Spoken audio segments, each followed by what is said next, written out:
All right, y'all. Supernatural testimony from TikTok that a lot of people are talking about. Let's just hit play and let's see what's going on. I told people I was agnostic up until about a week and a half ago when a series of events happened every single night at my workplace that led me to believe that Jesus Christ is the true God. A little bit of context is needed for the story to make sense. About 2 months ago, an event transpired that triggered my depression to come back. And when that happened, I really wanted to not exist anymore. And it involved somebody that I really loved, and I was really worried about them. And I did the one thing that I never really expected to ever do, ask for help. I've been practicing witchcraft for a while now, and nothing that I did in that craft seemed to help. I was kind of helpless in a way, and I asked one of my Christian friends at the time to pray for me and for that other person. And I didn't know if it would work, but I thought, hey, let's see what happens. So the next few weeks go on, and I start reading the Bible more. I start kind of just getting a little bit more interested in wanting to learn more about the religion, because I had been forced into it by my family when I was younger, and that's one of the reasons why, the main reason why I turned away from it, because it was shoved down my throat as a kid, and I was abused mentally and physically my entire life growing up, and it really soured my mind and my soul to the point where I absolutely despised the religion and my family. But I've always been a very logical and analytical person, so I wanted to actually take the time and learn about the religion on my own, something I'd never really done before. I'd only ever been inside of an echo chamber.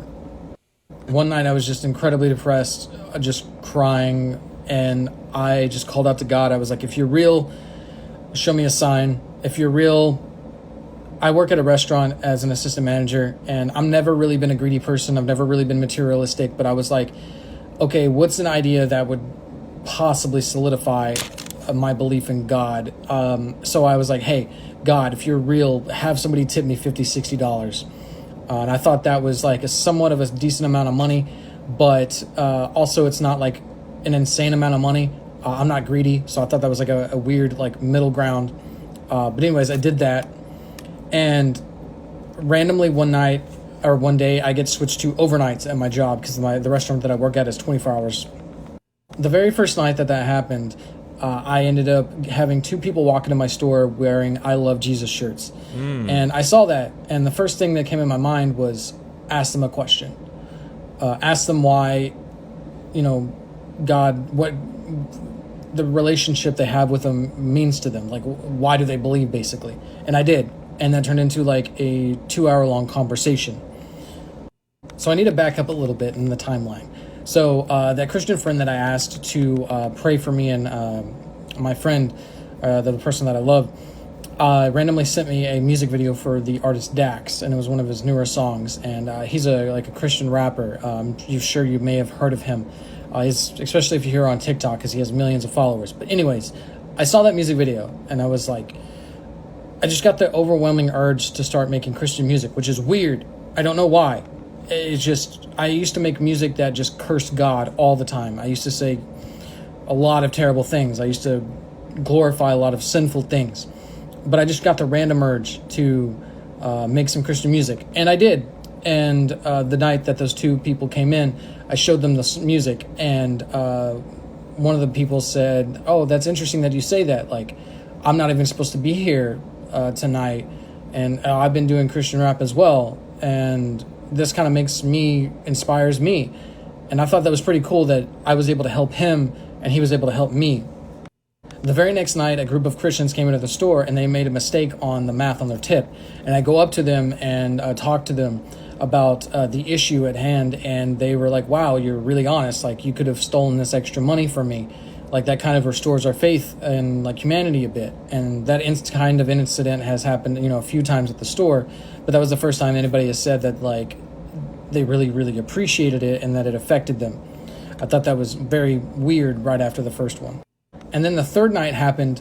The cook and my server did not show up that night, and I could not get anybody else into the store. So it was only me doing all the cooking, all the serving, all the managing stuff. And there was a point where a whole bunch of people just came into the lobby, and I was like, hey, I can't do anything right now, like quickly. It's going to take 30, 40 minutes for me probably to even get to y'all. And most of them left except for one guy. At this point, I had bought a Bible like a few weeks prior, and I had it laying open in one of the booths directly in front of the kitchen where I could see it. And whenever I was cooking, I looked up and I could see that the guy had stopped to read the Bible on those pages that I had open. And I had opened them to a completely random page. There wasn't really any reason why I was reading those passages. It was just on a whim. And I got done. I go over to him, and I asked him like what he wanted to eat, and he was like, "Is this yours?" I was like, "Yeah, I kind of started believing again. Maybe, I don't know." And he was like, "Yeah, I mean, I've had a hard time too lately. This passage helped." Wow. And he was really appreciative and thankful, and he said that what he had read helped him multiple times. That was the third night.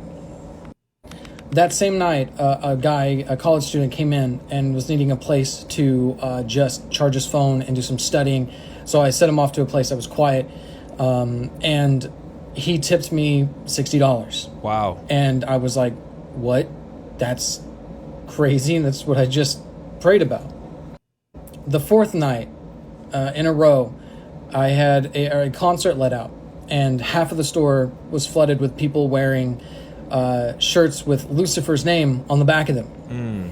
And then out of nowhere, a group of Christians came in with Jesus's name on either the front or the back of them. And there's about 20 of them. So half the store was filled with people that were wearing satanic clothing, the other half religious clothing. And that kind of spooked me. The Christians went around and prayed for everybody. They prayed for me. And when they were praying for me, I started to feel peaceful. Dang. I don't really know why, but I welcomed it. I started making that Christian rap music about a month ago, and I'd really only posted it here on TikTok for about 2 weeks, maybe 3, and I've amassed over 22,000 views on here, and my streams have gone up quite a bit on my other platforms. And it was really interesting because all my other music I know was good, but I never really gained the traction that this Christian music was getting. And on top of that, it opened up a lot of friendships, started with just other people that I've met here on TikTok. But the fifth night, this is where things get pretty interesting. I had been on the fence about throwing about my witchcraft stuff, and I did not know if I should get rid of it or not. I didn't know if I was going to go back to that or continue with the Christianity thing. I felt like I definitely believed in God and Jesus at this point, but I was still struggling. A random pastor messaged me here on TikTok asking for some music for a podcast that they were starting. And we ended up in a discussion, and he sent me Acts 19, 17 through 20. And in that story, it talks about how people were practicing magic. Wow. Took all their scrolls and burned them. Wow. I know that he sent that in the conversation as a metaphor for me getting rid of all of my old music. But the fact that it was related to magic, and I had been weighing heavily the pros and cons of getting rid of my witchcraft stuff, that really spooked me as well. And after 5 days in a row of different random encounters, or seemingly random encounters with something spiritual or God related or Jesus related, where not only have I been helped, I've been able to help other people. That really is hard to fathom that thing could be a coincidence. I really don't think it can be. I feel like there's definitely a higher power, and that higher power is Jesus. I immediately got up out of bed. I took every single item related to witchcraft, all of my herbs, my plates that I used to burn stuff on, all the candles, crystals, everything, threw them away. I do realize that a lot of these things definitely could be chalked up to coincidences. To a majority of people, especially if you have a very analytical and logical mind. But for me, it just does not seem like it could be. I definitely believe that God was revealing himself to me, and I really hope that he can reveal himself to you too through this video. Wow. Have a blessed night. Ain't nothing coincidental about it. You know what he said? He said, not only had I been helped, but I was able to help other people. Not only had I been helped, but I was able to help other people. This is why it's so important as believers. Our conduct matters. What we do, what we say, how we treat people, it matters. It matters. Way more than we could ever imagine. It matters.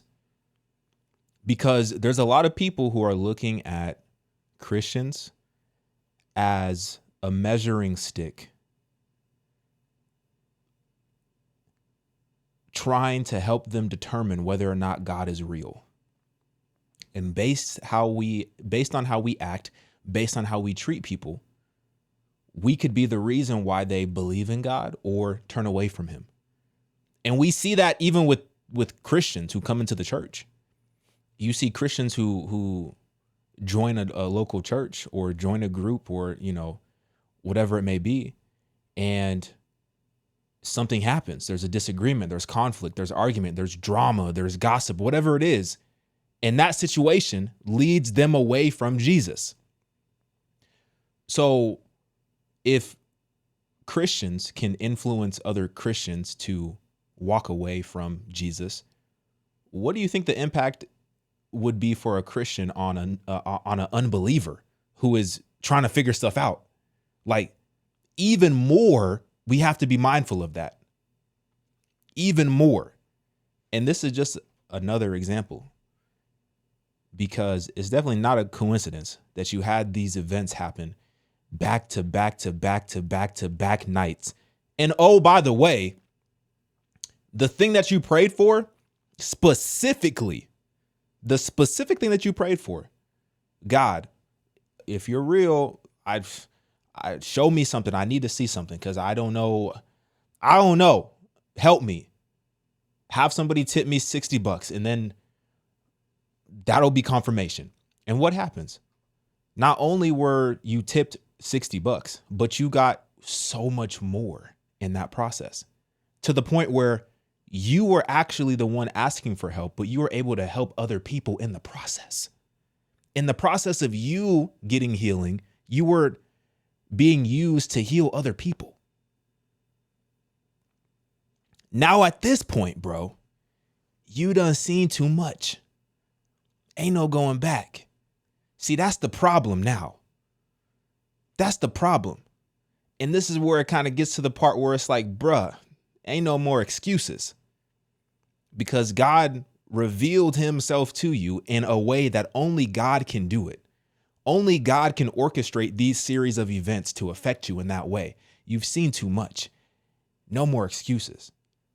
Ain't no turning back. And that's the thing. It's like, because it's not gonna always be easy, especially when you're following Jesus, because he's gonna ask you to do some things that you don't want to do. Jesus is going to challenge your flesh on a daily basis. He's going to require of you to crucify yourself every single day for his sake. And it's not going to feel good in the flesh, because the flesh wants to do what the flesh wants to do. But the flesh is no longer in control. You're no longer a slave to your flesh. Those chains have been broken, but your flesh is still going to cry out. Your flesh is still going to tempt you.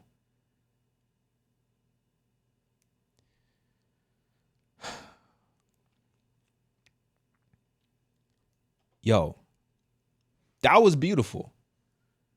And it seems like you're already on your process. You're already on your way of giving up the witchcraft and giving up all the magic stuff. It seems like you're already on your process. So I would encourage you to continue down that process, because that obedience that you're displaying, he's going to bless you for that. He's going to bless you for that obedience that you're displaying, for the sake of getting to know him and for the sake of pleasing him. But that's going to be a process for the rest of your life, honestly, because there's always going to be things that you're going to have to rid yourself of. And that's going to be an ongoing process for the rest of your life. But thankfully, we have a helper. We're not doing this alone. You know, we're not struggling and striving in vain. We have a greater hope. So that was pretty dope. I'm not going to lie to you. That was a really cool story. Let me know what y'all think. Get in my comments, like this video. I'm out, y'all.